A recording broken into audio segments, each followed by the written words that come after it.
का क्या फायदा, जिससे कि आप बहुत ज्यादा एग्जाम के लिए मेहनत करके जाते हैं लेकिन फिर भी एग्जाम में जाकर के भूल जाते हैं। जो क्वेश्चंस घर पे सॉल्व होते हैं वो एग्जाम में सॉल्व होते ही नहीं, कुछ भी याद नहीं रहता। तो इस तरीके की पढ़ाई का कोई फायदा नहीं है। आज से स्मार्ट स्टडी करना स्टार्ट करो। मैं बता रहा हूं, स्मार्ट स्टडी में आपको बहुत कम मेहनत करनी पड़ेगी। बस आप दिन के 2 से 3 घंटे पढ़ाई करके भी बाकी लोगों से आगे निकल जाओगे। और ये जो स्मार्ट स्टडी करने का तरीका है ना, 99% स्टूडेंट को नहीं पता होता।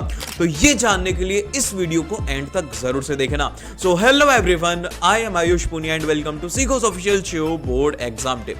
तो यहाँ पे जो हमारे एक सीक्रेट मेथड है जिसकी मदद से आप किसी भी टॉपिक को आसानी से समझ पाएंगे और हर दिन का आप आसानी से पढ़ाई कर पाएंगे। ये मेथड है 3-2-1 मेथड। अब इस मेथड में क्या है कि सबसे पहले यहां पर ये 3 बोलता है कि आपको 3 घंटे का एक स्टडी स्लॉट बनाना है और ऐसे आपको दिन में 2 स्टडी स्लॉट बनाने हैं। अब ये जो स्टडी स्लॉट रहेगा ना, इसमें आपको 2 का मतलब है 2 सब्जेक्ट को स्टडी करना है। जैसे कि आपने मैथ्स स्टडी करा, उसके साथ में आपने एसएसटी स्टडी किया। अब इसके बाद में जो लास्ट में 1 है ना, इसमें आता है 1 घंटा। लेकिन हमारे पास में हमने कितने घंटे स्टडी करनी है? 3 घंटे करनी है, लेकिन 1-1 घंटे के 2 स्टडी स्लॉट हुए।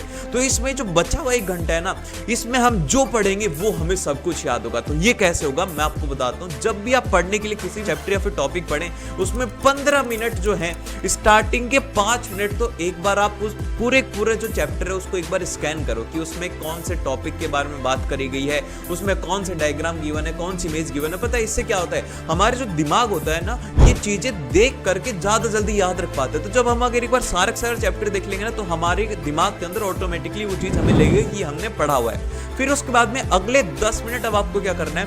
अब आपको उसके सारे के सारे क्वेश्चंस को रीड करना। अब क्वेश्चन रीड करने से पता है फायदा क्या होता है? क्वेश्चन रीड करने से आपका फायदा ये होता है कि वहां पर आपको ये पता लग जाएगा कि भाई इस चैप्टर में कौन से टॉपिक इंपॉर्टेंट है, उन टॉपिक पर ज्यादा ध्यान देना है। तो अब जब 1 घंटे जब आप उस चैप्टर को पढ़ेंगे ना, तो आपके दिमाग के अंदर पीछे पीछे क्वेश्चंस भी रेडी होते जाते हैं। आपको पता लग जाता है कि भाई इस क्वेश्चन का कैसे आंसर देना है। तो यहां पर आप बाकी लोगों से स्मार्ट स्टडी करते हैं। फिर उसके बाद में आपको क्या करना है? 1 घंटे पढ़ाई करने के बाद में अब आपको 10 मिनट का ब्रेक लेना है। फिर से अब आपको 5 मिनट के लिए उसी सब्जेक्ट को पढ़ना है। लेकिन अब ये जो 5 मिनट है ना, ये बहुत ज्यादा इंपॉर्टेंट है। आपको कोई भी टॉपिक एकदम से याद हो जाएगा। इस मेथड को बोला जाता है ब्रेन डंप मेथड। अब आपको क्या करना है? खाली पेपर लेना है और उसमें आपको जो भी याद आ रहा है ना, उस टॉपिक से रिलेटेड जो आपने अभी भी पढ़ा है, उसको सारे को उस पेज के अंदर लिख दो। उससे क्या होता है कि हमारा ब्रेन है ना, उसके अंदर न्यू न्यूरॉन्स फॉर्म होते हैं और वो एक बार पूरा चेक कर लेते हैं कि हमें कितनी चीजें याद है। इससे आप किसी भी चीज को आसानी से याद रख पाएंगे। तो ये वीडियो कैसा लगा मुझे फीडबैक में जरूर से बताना और मिलते हैं आपसे नेक्स्ट वीडियो में।